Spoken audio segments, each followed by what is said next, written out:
మధ్య కాలంలో వాతావరణం మార్పు వల్ల విష జ్వరాలు చిన్న పిల్లల దగ్గర నుండి ముసలి వారి వరకు ఎక్కడ చూసినా రోగాల బారిన పడుతున్నారు ప్రజలు. ఎక్కడికక్కడ శుభ్రత లోపించడం వల్ల దోమలు, అలాగే ప్రభుత్వ హాస్పిటల్లో సౌకర్యాలు లేక రోగులు ఇబ్బందులు పడుతున్నారని, అందుకే ఈ రోజు వైసీపీ ఇన్ఛార్జ్ బుట్టా రేణుక కర్నూలు జిల్లా ఎమ్మెగనూరులోని 100 పడకల ప్రభుత్వ హాస్పిటల్ ను తనిఖీ చేశారు. ఆ వాటర్ స్టాగ్నేట్ అయిన దగ్గర అంతా కూడా దాంట్లో దోమలు కనిపిస్తున్నాయి మనకి. అవి ఎంత బాగా బ్రీడ్ అవుతున్నాయి. అలా పెరిగినప్పుడు చుట్టుపక్కల ఇళ్ళలో ఉన్నప్పుడు వాళ్ళందరికీ పిల్లలకి విష జ్వరాలు కాకపోతే ఇంకేం వస్తాయి?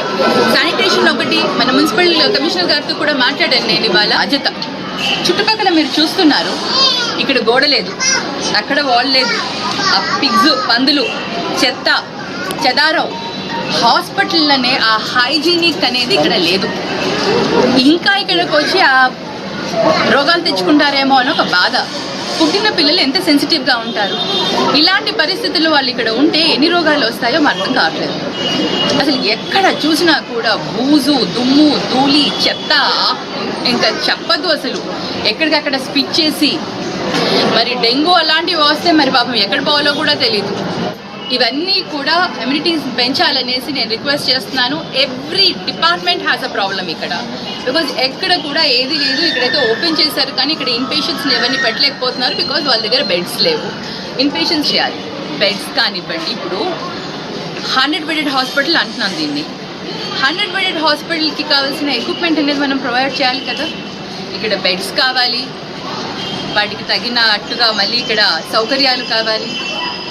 ఏవి కూడా ఎక్కడ కూడా ఎటువంటి సౌకర్యాలు లేవు. 25 లక్షలు పెట్టి ఆక్సిజన్ యూనిట్ మనం పెట్టాము. ఈరోజు అది పనిచేయట్లేదు. అసలు దాన్ని స్టార్ట్ కూడా చేయలేదు. అది పనిచేయట్లేదు అంటున్నారు. సెంట్రల్ ఆక్సిజన్ సిస్టమ్ లేదు ఇక్కడ మనకు. అలాగే బయట వచ్చిన పేషెంట్స్ని కూర్చోడానికి ఒక షెడ్ లేదు.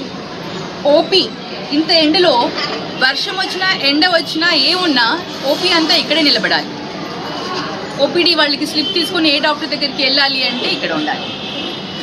ఒక ఎక్స్రే తీస్తే 4 రోజులు వెయిట్ చేయాలి రిపోర్ట్స్ కోసం. ఎక్స్రే మిషన్ పనిచేయట్లేదు. పాతదేదో రిపోర్ట్ చేయించుకొని పాపం అవస్థలు పడుతున్నారు ఇక్కడ డాక్టర్స్. మరి మీరు ఇవన్నీ కూడా ఎందుకు మీరు గవర్నమెంట్కి ఇన్ఫార్మ్ చేయలేదంటే మేము ఆల్రెడీ రిపోర్ట్ రాసాము, పంపించాము, చేస్తున్నాము, వెయిట్ చేస్తున్నాము మేము వాటి కోసం. ఏమన్నా అంటే స్టాఫ్ లేదు. స్టాఫ్ లేకపోతే వాళ్ళైనా ఏం చేస్తారు? Doctors can do all these things కదా. వాళ్ళు చేసుకునే డాక్టర్ డ్యూటీ చేసేదానికే వాళ్ళకి సఫిషియెంట్గా లేదు. మరి ఇలా పరిస్థితుల్లో మనం ఇలా వదిలేస్తే ప్రజలకి ఏం సేవ చేస్తున్నా అనేసి ఇవాళ నేను అడుగుతున్నాను, ప్రశ్నిస్తున్నాను. ఎమ్మెగనూరు ఒక పెద్ద టౌన్. చుట్టుపక్కల పల్లెల నుంచి, చుట్టుపక్కల ప్రాంతాల నుంచి ఇక్కడికి వస్తారు చాలామంది జనం. అన్ని ప్రాంతాలకి కలిపి ఇదే ఒక పెద్ద హాస్పిటల్. ఇప్పుడు మా దాంట్లో 100 బెడెడ్ హాస్పిటల్ని తయారు చేశాము. మరి ఇంకా అది కంప్లీట్ కాకముందే గవర్నమెంట్ మారింది. మరి గవర్నమెంట్ మారిన తర్వాత అయినా సరే ఇప్పుడు మళ్ళీ గవర్నమెంట్ కూడా గవర్నమెంట్ కంటిన్యూషన్ ఉండాలి. అంటే వర్క్స్ అనేవి కంటిన్యూస్గా అవ్వాలి.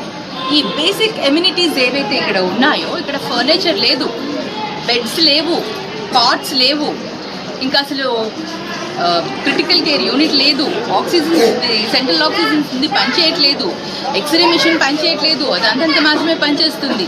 ఇక్కడ ఇది బ్లడ్ టెస్ట్ కిందాక ఒక అబ్బాయి వచ్చి బయట పొమ్మంటున్నారు అని అన్నారు. నేను అడిగితే కొన్ని బ్లడ్ టెస్ట్లు ఇక్కడ చేస్తాం కానీ రిమైనింగ్ మేము ఇక్కడ చేయలేము, మాకు ఆ యూనిట్స్ లేవు అంటున్నారు. ఏవైతే చేయాల్సిన కిట్స్ ఉంటాయో మా దగ్గర లేవు, మళ్ళీ మేము కొని చెయ్యాలి అని. I can understand doctors problem కూడా నేను అర్థం చేసుకోగలుగుతాను. వాటిని ఏం చేయలేను. ఎందుకంటే ఉన్న పరిస్థితుల్లోనే ఉన్న ఫెసిలిటీస్ ఏవైతే ఉన్నాయో దాంట్లోనే వాళ్ళు పాపం కష్టపడుతున్నారు. కింద మీద పడి ఏదో ఒకటి చేస్తున్నారు. ఎంత ఇబ్బందులు పడుతున్నారంటే డాక్టర్స్కి మనం ప్రొవైడ్ చేస్తేనే వాళ్ళు ఏదైనా చేయగలుగుతారు కదా. ఇది గవర్నమెంట్ ఇమ్మీడియట్లీ దీనిపైన యాక్షన్ తీసుకోవాలి. తప్పకుండా బేసిక్ ఫెసిలిటీస్, బేసిక్ ఎమ్యూనిటీస్ని ఇక్కడ ప్రొవైడ్ చేయాలని నేను డిమాండ్ చేస్తున్నాను.